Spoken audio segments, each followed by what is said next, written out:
So I'll be talking about some conformations of polymers in confined and crowded environments near attractive surfaces. So the motivation of the study is that the absorption of polymers in general on surfaces is an important thing in a lot of technological applications in terms of coatings, wetting, and other kinds of phenomena. But another motivation is also that there are a lot of proteins and DNA inside the cell which are biological polymers, and they are also important in terms of understanding what kind of conformations they take, because the cell is inherently a very crowded environment, and then it's also confined. So you have this classic case of a very long polymer of DNA, which is much larger than the cell size, but it's in a very compact size inside a nuclei. And then the idea is to understand what kind of conformations these polymers take in these environments. So the spatial confinement is something that affects many properties. For example, it is the good side of the spatial confinement is that you have faster protein folding, which otherwise would take very long time. But also sometimes if there is a lot of crowded environment, it can happen that it can lead to incorrect protein folding. Now, in addition to this crowded environment, if I now put a sort of interaction between the cell wall or any kind of a spherical cage and the polymers, the question then is interesting is to ask what kind of conformations these polymers take at the attractive surfaces. So this is an example of actually an experimental study where they show that increasing the macromolecular crowding can actually lead the particular protein, in this case a biopolymer, can actually go from an extended to a collapsed conformations. So the idea of polymer conformations in solvents is very well known. It's a very simple matter. When I take a neutral polymer, it can typically only take two kinds of conformations. If it is in a good solvent, or effectively if it is at a high temperature, it has an extended conformation. And if it is at a low temperature or a poor solvent conditions, it will take a more collapsed. But this situation changes drastically when I now introduce an opposing force of a surface, and then I ask the question, if I now take these neutral polymers, the charged polymers is an entirely different case, which I will not be talking here. But even if I take neutral polymers and I put them under different solvent condition, and I have a competing force in terms of a surface, what kind of conformations do these polymers take? This is a phase diagram from Rajesh's work at some point of time, I think way back. And this is a phase diagram that's been obtained, that is not through simulations, but it's been done through some exact calculations where there are different phases that are suggested what these polymers can take. And immediately you can see that this is a whole different set of polymer conformations compared to a simple extended and a collapsed conformation. For example, if I look at how these polymers would look on the surface, this is somewhat understandable because this is a surface attraction. If I have more surface attraction, you have a adsorbed and an extended kind of a conformation. If I have, I think I probably put it the other way, but you have a collapsed conformation when you have lot of monomer attraction, which essentially is nothing but a poor solvent. And then you can have a desorbed collapsed conformation when the poor solvent interaction is so high that the monomer attraction is very high, but the surface attraction is very low. So you can already see that these conformations are much larger in number compared to a simple solvent when there is no surface present. Then in later years, there have been a lot of such phase diagrams that have come up where people looked at different in simulations on a flat or a curved surface. These are slight modifications to the earlier phase diagram that I have shown. But also people have, the authors, all these come from actually the same group. And the thing that is slightly, which is not very clear to us, is they have these conformations at very poor solvent where they predict many different kind of crystalline structures on this adsorbed. And most likely this is not probably a definitive result, but most likely it's a finite size effect because the polymer size that are taken in these simulations are extremely short, which are 20 to 40, and probably these induce artificial constraints on the system in which they go into these kind of stacked crystalline structures. So these are some of the conformations. As I said, these are very short polymers. In fact, to be honest, I cannot differentiate between adsorbed globular structure and what they call four-stacked crystalline structure. But as I said, these are, I would strongly think it's a finite size effect. So the question that we are interested, which we are probing, is the following. You have these different phase diagrams that come up, and now we ask a question in a realistic scenario where if I have a lot of Crowder molecules that are present around these polymers and they are confined. These are the two aspects that affect the polymer conformations. If I increase the Crowder density, what kind of conformations these polymers take at the surface? That's the main question that's being asked.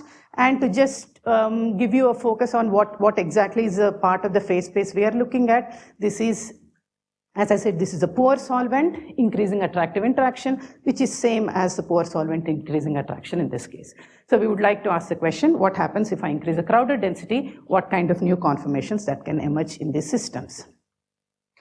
So we set up the simulations with a large enough polymer, it's about 400, and we have a spherical cage of 15 sigma, so the number 15 sigma should make sense to you in the sense that the extended, if I take this polymer in normal non-confined state, the radius of gyration, which is a typical measure of the size of the polymer, is about 17 sigma. So that's the kind of comparison you can look at. And then we put this in a system, in a spherical cage, and we increase the particle density, and we perform coarse grain molecular dynamic simulations. These are the potentials that are used. The Crowder and the wall is always repulsive, and the monomer-monomer interactions and others depend on what is your solvent conditions. So as you can see, at very low Crowder density, when the Crowder density is small, this is as I increase the wall interaction, what happens is that this is, if there is no Crowder or if there is no attraction, this is in a collapse state in the solvent somewhere in the middle of the sphere. Now, as soon as I turn on the polymer wall interaction, this globular structure comes onto the surface and it adsorbs. And as the attraction is increasing, it kind of spreads because now there is a competition between the attraction between the polymer and the wall and a repulsion between the polymer and this. But at some point of time, this attraction increases and there is a kind of a spreading or coating of the surface with these polymers. At high Crowder density, something similar happens, but then, which I hope you can see, there's some kind of a lateral structure that emerges in these things, in which this state is different from this state because at very high Crowder density, it introduces some kind of a structure in these things. What is interesting is that for a good solvent condition, which is a condition in which the polymer is very happy in the solvent, there is no difference between the Crowder density and the conformations that these polymers will take. But on the other hand, if you see this as an increase in poor solvent, the one that goes from a very spread, which is coated in the polymer, it actually at very high Crowder density, it goes to a collapsed conformation. So this seems to be a very different scenario compared to the other phase diagrams that have been suggested, in which at very high, even at certain wall attraction, you never get a collapsed conformation in these things. So this is just the fraction of adsorbed monomer. So you can see that even for poor solvent, it just makes a sudden transition from almost a completely spread polymer conformation to a completely collapsed conformation. But this conformation is different from a regular global conformation because it has somewhat of a more structural, I wouldn't call it crystalline, but there is more structure inside the globular structure than the otherwise if there was no confinement and no attraction. So this seems to be a kind of a transition that happens as a function of Crowder. Each point of this is an average of 4 to 5 simulations, so it's not a single point observations. So what seems to be happening, if you actually see, this is the front images and this is the side images. We have take an example of a fixed attraction. And I'm not showing the Crowder because of clarity. So you go from very low Crowder density in which it is coated, And as the crowded density is increasing, it goes from an extended to a completely collapsed, which is purely induced by the crowded density. And so this is the last slide. So basically, this phase diagram, this part of it, I think if you go into another axis of crowded density, has completely different conformations in which if there is no attraction, it is a dissolved globular structure, but then it goes through one surface transition from globular to an extended. And now if I go along the crowded density, you go from an extended to another surface transition which happens, which is purely induced by crowded density.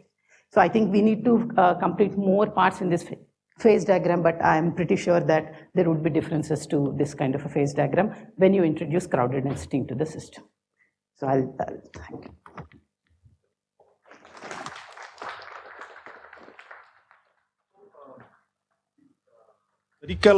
This is a wall, so it's beads, made of beads. Yes, yes. So is it they are maintained at the same temperature, the spherical surface yes, and your polymer? Yes. And the temperature is maintained? I mean, these units T equal to 1. No. So is it possible that the surface, because it's a large number of surface particle to maintain this box, they are maintained using the global thermostat, I don't know what thermostat, that they are actually slightly different temperature than the polymer in your system. Like if you look at the individual temperature of only the surface particle versus the polymer particle, I was just wondering if there are... No, we've not looked at it. We can look at it, but that I would say will translate into some effective change in the interaction perhaps, but I do not expect anything else to be the result. I am asking if the effectively particle of the surface... But I have not, but we have the data we should be able to look at. Are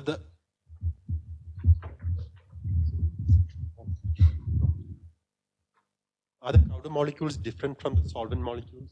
So here we say Crowder, solvent, everything is the same. In which case, adding more Crowders is like changing epsilon. Yes. So therefore it won't be like adding a new axis? Yeah. But modifying, going along the vertical axis. Would it be like doing that? I do not know. I seem to, so if I compare this, we don't seem to get this second transition in this phase diagrams that are proposed. So I do not know if this, this is not really DE. This is a collapsed conformation sitting on the, adsorbed on the surface. So I do not see this transition anywhere in the phase diagram actually. So I do believe it is induced by the crowded density. I'm sorry, but maybe we should carry on during the lunch. So let's thank the speaker again. And